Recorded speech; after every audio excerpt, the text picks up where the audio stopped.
Oi, gente, bom dia. Hoje começa a nossa videoaula de história, tá? Então, por enquanto, a gente vai começar em caráter de revisão. A gente vai rever alguns conteúdos que a gente já viu em sala. Eu vou explicar tudo com calma, lendo, explicando. E na medida com que a gente for avançando nessa revisão, a gente começa conteúdo novo, tá bom? Então, preste bastante atenção, pega a apostila para acompanhar, para entender, tá? Vai ficar bem fácil aí. E a gente, passando por essa fase, a gente volta ao normal e vai dar tudo certo, tá bom? A gente começa lá na página 273, lá onde começa a história na apostila de vocês. A gente vai falar, por enquanto, sobre a Primeira República. Então é importante a gente começar lendo aqui. Ó. O Brasil no final do século XIX. No final do século XIX, o Brasil passou por muitas mudanças em sua estrutura urbana.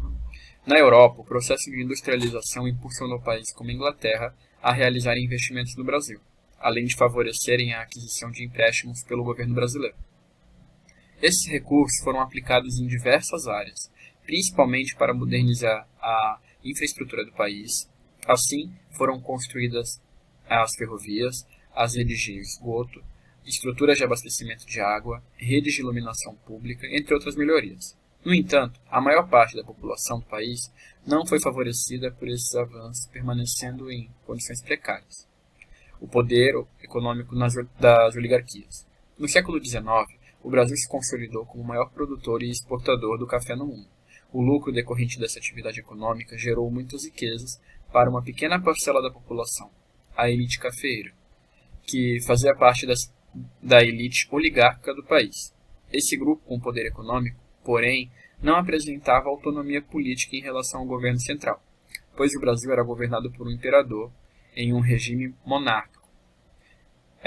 Então vamos lá. A gente já começa aí falando então que no final do século XIX foi uma das épocas que o Brasil mais avançou, isso tudo graças aí o incentivo para a industrialização lá por causa da Revolução Industrial da Inglaterra. A Revolução Industrial lá transformou o jeito com que o pessoal produzia e aumentou cada vez mais a produção e o consumo. Então era importante que o Brasil ele também participasse dessa rede, porque o Brasil ele tem abundância de matéria-prima e isso ia acabar sendo útil. Né? Então a gente vê aí com investimentos de ferrovia, por exemplo. Também teve um processo de urbanização, porque na medida com que a gente ia começando aí com as nossas produções nas cidades, era natural que o pessoal da cidade acabasse seguindo alguns modelos europeus. Né? Então a gente teve a criação de esgoto, iluminação, só que isso foi bem desigual, isso acabou acontecendo principalmente nas grandes cidades, e não chegando nos interiores. Então aí começa uma grande desigualdade entre o interior do país e as cidades. Tá? Quando a gente fala de oligarquias, a gente está falando aí principalmente aí dos cafeeiros, porque esse grupo acabou detendo bastante voz, bastante poder, justamente por causa do fator econômico. Né? Como o Brasil, desde sempre praticamente, desde esse período, a gente tem o título de maior produtor de café do mundo, esses responsáveis por isso acabaram lucrando muito e eles tinham bastante voz na sociedade, porque dinheiro é poder e poder é voz, né? Então eles acabavam participando, essa oligarquia, essa turminha, acabava tendo bastante espaço dentro da sociedade brasileira, bastante influência dentro da sociedade brasileira. Continuando, então, o Brasil, como o Brasil ele era imperial, essa turma ela não estava satisfeita com o regime imperial. E eu vou continuar lendo aqui. A insatisfação com o regime imperial.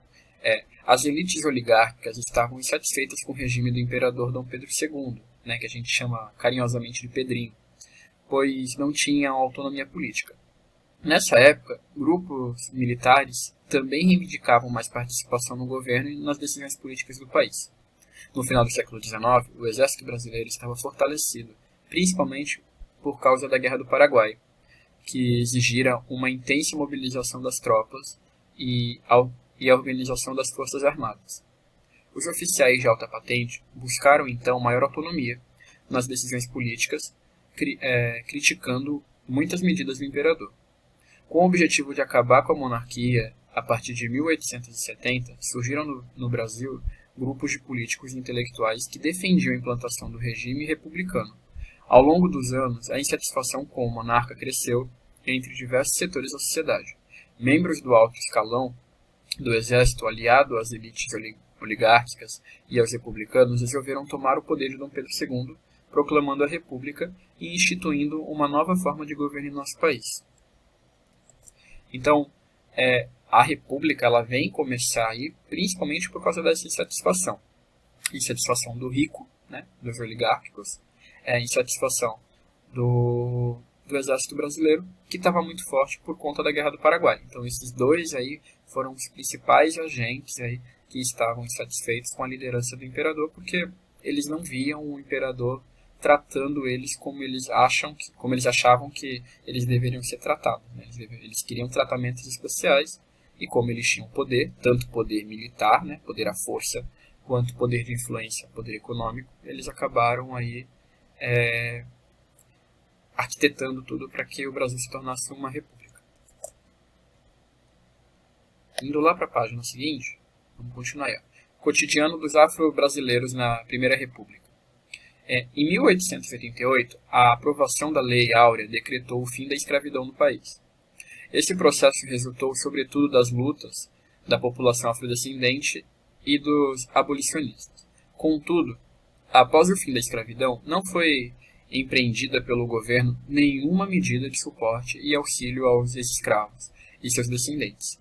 Nessa época, essas pessoas elas não tinham condições financeiras para comprar terras e moradias. Além disso, muitas sofriam com discriminação e com preconceito, e tinham dificuldade de serem aceitas em um emprego assalariado. Para enfrentar as dificuldades, muitos ex-escravos formaram redes de solidariedade. Esses grupos de ajuda mútua eram organizados de modo autônomo e conjunto pelos próprios ex-escravos e afrodescendentes para dar suporte à população afro-brasileira contra o descaso do governo central. Assim, as redes se mobilizavam para arrecadar dinheiro, construir moradias, fornecer assistência médica, contratar advogados, promover eventos culturais e ações, denunciar a discriminação e etc. As redes de solidariedade baseavam-se nos princípios da cooperação e do trabalho comunitário, representando uma importante iniciativa na mobilização e na luta dos afro-brasileiros. Então, em 1888 a gente teve a aprovação da Lei Áurea, aí acabou, enfim, a escravidão no país. Só que essa população ela ficou abandonada, né? O negro ele não tinha espaço, ele não tinha condições financeiras, essa liberdade ela foi empregada de uma forma grosseira. Eles foram, na verdade, expulsos das fazendas onde eles viviam, sem nenhuma condição de estabelecer vida. Então eles tiveram que se organizar para que eles pudessem se ajudar, e eles acabaram aí gerando também a favelização, né? Como eles não tinham condições financeiras de comprar moradia onde eles queriam, né? Eles acabavam indo onde eles podiam, onde não tinha valor financeiro, onde não tinha dono, onde não tinha ninguém.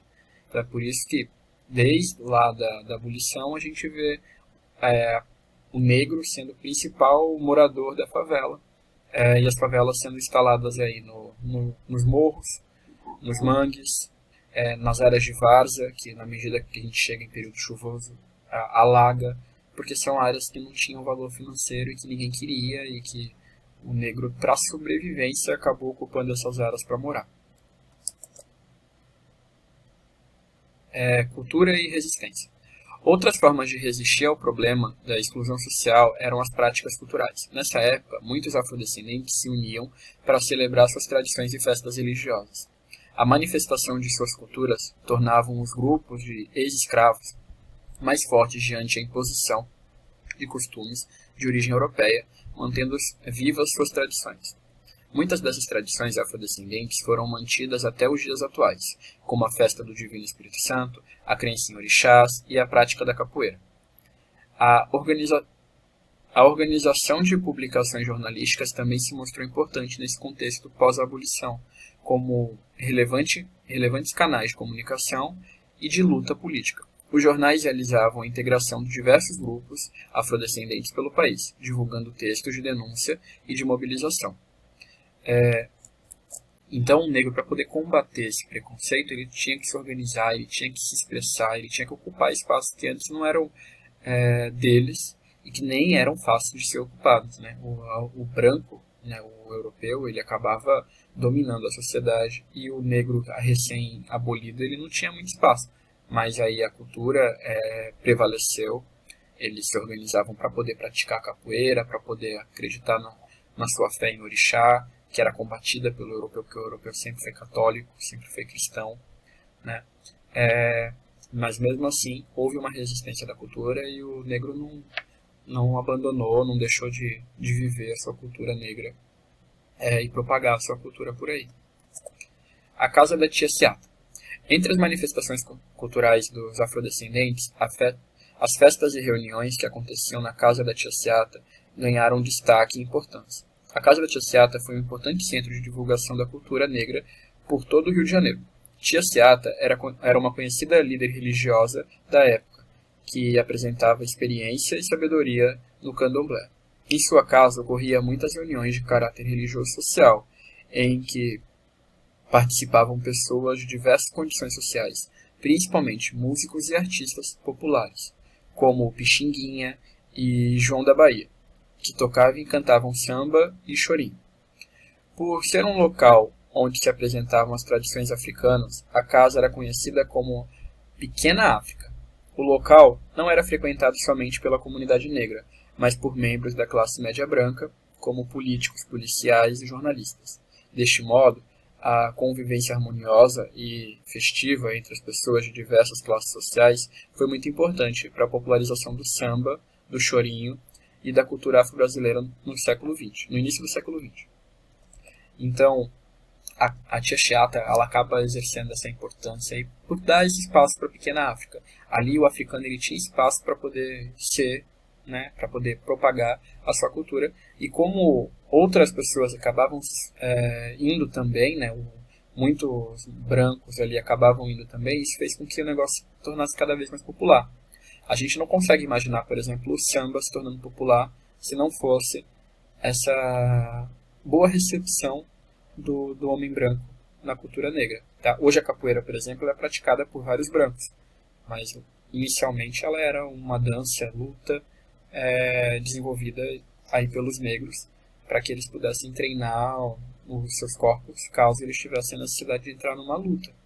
Então, percebe? A cultura negra ela acabou ganhando formas diferentes para que ela pudesse ser difundida e hoje ela faz parte da cultura brasileira.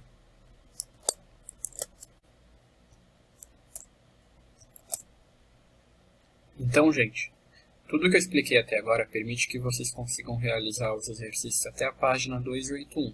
Façam com calma, leiam de novo se necessário. Se tiver alguma dúvida, envia para mim que eu reexplico. Seja direto no comentário ou depois no próximo vídeo eu falo com vocês de novo sobre aquela dúvida, para não ficar nenhuma dúvida, tá bom? A gente vai se encontrando assim por enquanto a gente não tiver uma solução para esse problema, mas logo a gente vai estar junto de novo, tá? Então lava a mão e até breve. Tchau, tchau, gente.